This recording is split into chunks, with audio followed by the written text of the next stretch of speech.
Смотрите в программе. Пьяный мужчина открыл огонь по человеку в Нерюнгринском районе. Пострадавшие от COVID-19 предприниматели могут получить апрельскую субсидию до 1 июля.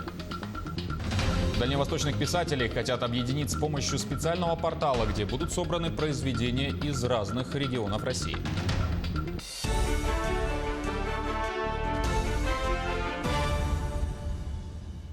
Продолжаем эфир новостями к этому часу.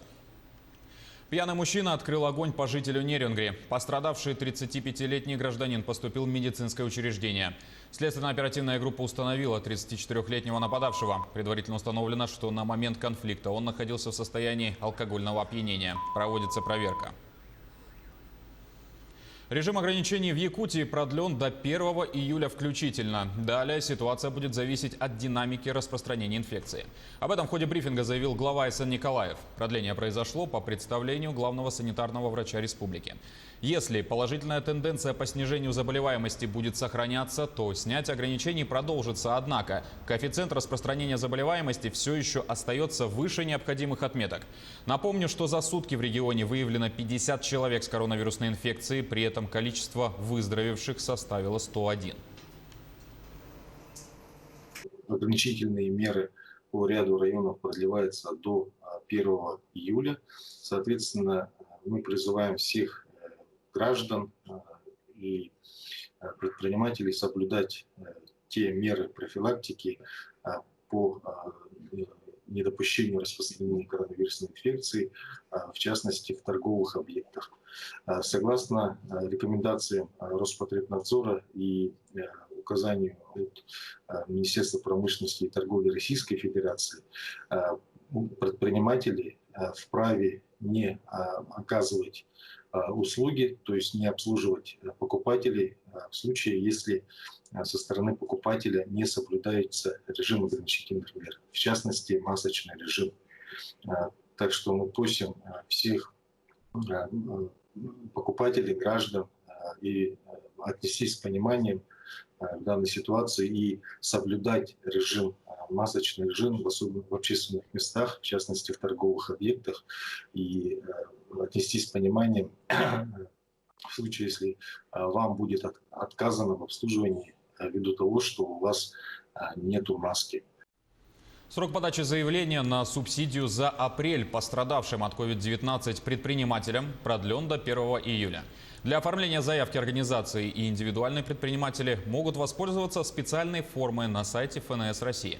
Для получения субсидии необходимо соответствовать ряду критериев. Проверить, имеет ли компания или ИП право на нее, можно с помощью специального сервиса на сайте ФНС. Для этого достаточно ввести ИНН налогоплательщика. Индивидуальных предпринимателей и юридических лиц, которые могут претендовать на получение данной субсидии, призываем в целях ускоренного получения субсидий через телекоммуникационные каналы связи, а также через сервисы личный кабинет налогоплательщика, индивидуального предпринимателя или юридического лица не позднее 1 июля направить заявление за апрель и май месяц. Для тех индивидуальных предпринимателей и юридических лиц, которые не могут отправить через электронные сервисы заявления, в субботу и воскресенье также будут работать боксы. Боксы будут работать для индивидуальных предпринимателей и юридических лиц, которые зарегистрированы на территории города Якутска и Намского ОУСа, в основном в здании инспекции. Вторая партия автомобилей скорой помощи поступила в Якутию. Их приобрели на федеральные средства по поручению президента Владимира Путина. 11 машин повысят качество и доступность медобслуживания. После процедуры оформления и регистрации их направят в Вилюйский, Ленский, Мирнинский, Мегино-Кангаласский, Алданский, Нерюнгринский районы, Республиканский центр медицины катастроф и 4 единицы по городу Якутску. Здравоохранение республики радостное событие. Поступили 11 машин скорой помощи, выделенных решением правительства Российской Федерации для нашей республики. Это очень своевременная помощь, потому что как раз сегодня в период пандемии коронавируса у нас большая потребность, конечно, и большая нагрузка падает на скорую помощь. Состояние автомобильного парка скорой помощи, достаточно у нас всегда было проблемным. А сейчас по всей стране было принято решение, были выделены средства, и вот регионы получили новые разработки, скажем так, отечественного автопрома, современные автомашины на базе УАЗ, на базе «Газели», которые оснащены по всем современным требованиям, какие есть даже не только в нашей стране, но, наверное, и в мире в целом. Свыше 3 миллиардов рублей направят на развитие грузового терминала в Нижнем Бестяхе. На сегодняшний день выстроена причальная набережная протяженностью 100 метров. Кроме этого, в рамках проекта предусмотрено строительство еще 200 метров набережной вниз по течению реки. Установлены 2 крана грузоподъемностью по 32 тонны каждый и уже ведутся пусконаладочные работы. Когда к причальной набережной подведут железнодорожную ветку, это позволит проводить прямую перевалку контейнеров, техники, а также сыпучих материалов, что в свою очередь снизит транспортные издержки как для северного завоза, так и для остальных отправителей и получателей грузов. Сегодня второй день голосования по поправкам в Конституцию России. Оно продлится до 1 июля. Первый день избирательные участки работали с 10 утра до 18 вечера. С сегодняшнего дня, то есть с 26 июня, в режим работы участков внесены изменения. Теперь граждане могут проголосовать с 8 утра до 20 часов вечера по местному времени. Сегодня уже успели проголосовать и лидеры региональных политических партий. Поправки в Конституции закреплены социальные гарантии государства перед гражданами, которые свидетельствуют о том, что основным принципом нашего государства является забота о гражданах. И я надеюсь, что закрепление их широкого спектра социальных гарантий в Конституции Российской Федерации будет основой для уверенности в завтрашнем дне.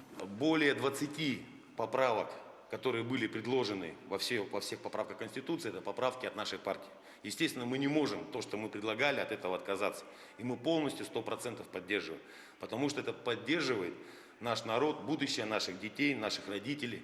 Посмотреть внимательно и понимать одно, что сегодня целостность, наш язык, наше будущее, наше государство, наша земля, наши недра, это все зависит только от нас, от нашего голосования. Дальневосточных писателей хотят объединить с помощью специального портала, где будут собраны произведения из разных регионов России. Эту идею на днях обсудили во время виртуального круглого стола «Литературный процесс на Дальнем Востоке». Онлайн-встреча состоялась на платформе Восточного экономического форума. Участие приняли и якутяне. Помимо литературного хаба, участники также отметили, что дальневосточных писателей сможет объединить обмен делегациями, фестиваль культур и создание национальной номинации в литературной премии имени Арсеньева. Прожив большую часть своей жизни в Якутии, я могу точно сказать, что она не похожа на Приморье. Там все другое. Там особый мистицизм, там особое отношение к природе. И оно не похоже на приморское. И вот у Арсеньевки как раз и возникает интересная задача все это дело объединить, понимаешь, чтобы эти голоса прозвучали максимально громко. Спикеры не прошли мимо и темы о влиянии пандемии коронавируса на литературные процессы. И здесь, конечно, много говорили о переходе в онлайн-формат и поиске новых решений. Так, например, электронная книговыдача Национальной библиотеки Якутии за 4 месяца составила 800 тысяч единиц. Мы видим рост просто гигантский. Спросом пользуются огромным. И нам кажется, что мы нашли вот некую точку применения наших сил, нашего творческого начала в нашей работе, да, и мы там видим огромный потенциал для дальнейшего развития. Если бы не коронавирус, то, наверное, такого сильного акцента на этом не было. Энтузиасты нашей библиотеки в этом году сделали так, что в Яндекс.Переводчике появился якутский язык. Жители региона активнее крутят педали. С приходом лета многие сменили душный общественный транспорт на свой, двухколесный. Но вот безопасно ли это? Какие правила нужно соблюдать велосипедистам? Можно ли выезжать на дорогу и как при этом не угодить под колеса? Расскажет наш коллега Александр Шершуков. Велосипед – отличная замена автомобилю в городе. Ну а что, заправлять бензином не нужно, обслуживание недорогое, хранить можно в квартире или на балконе. Но как передвигаться на этом двухколесном средстве по городу безопасно и можно ли это сделать быстрее автомобиля, сегодня и проверим. Перед поездкой, согласно правилам дорожного движения, проверим транспортные средства. Исправны ли тормоза и руль, есть ли на велосипеде белый светоотражатель спереди, красный фонарь или отражатель сзади. Наденем и рекомендованный правилами жилет. Так мы заметнее на дороге для автомобилистов. С одной стороны, на велосипеде путь короче. Я проеду через дворы и по тротуарам. С другой, едем по правилам. Велосипедных дорожек в городе нет, придется ехать по тротуарам. Разогнаться не получится. Главное правило велосипедиста в городе – спешиться на пешеходном переходе. Именно так, держа велосипед в руках, надо преодолевать зебру. Слезть с велосипеда придется и на тротуаре, если на нем много прохожих. Больше прав здесь у пешеходов. То есть также в правилах, которые озвучили, так и сказано прям. Если он создает помехи для движения пешеходов, должен спешиться и вести велосипед рядом с собой, как пешеход. По проезжей части ехать можно, если вам больше 14 лет, и вы знаете правила дорожного движения. В Мирнинском районе ежегодно попадают в ДТП 2-3 велосипедиста, и это только те, кто обращается за помощью. Самая частая причина – невнимательность, и автолюбителей в том числе.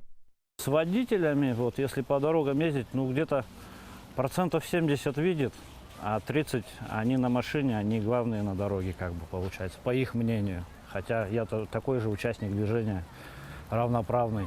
Совет бывалого велосипедиста – быть как можно заметнее на дороге и соблюдать правила дорожного движения. Ваши действия должны быть предсказуемыми. Останавливайтесь, поднимите руку вверх, поворачивайте направо, выпрямляйте в сторону поворота. А вот налево лучше не поворачивать. Правила запрещают это велосипедистам на многополосных дорогах, да и на однополосных. Это рисковый маневр. За нарушение правил велосипедистов ждет штраф от 500 до 1500 рублей. Но если ехать спокойно, никому не мешать и не нарушать, вы вполне доедете до нужного места с ветерком и хорошим настроением. Эксперимент завершен. Победил велосипед. Пусть на несколько десятков секунд, но тем не менее. Что выбирать, решайте вы. Главное, чтобы это доставляло удовольствие. Артур Голиков, Александр Шершуков, телеканал «Алмазный край». На этом пока все. До встречи в следующем часе.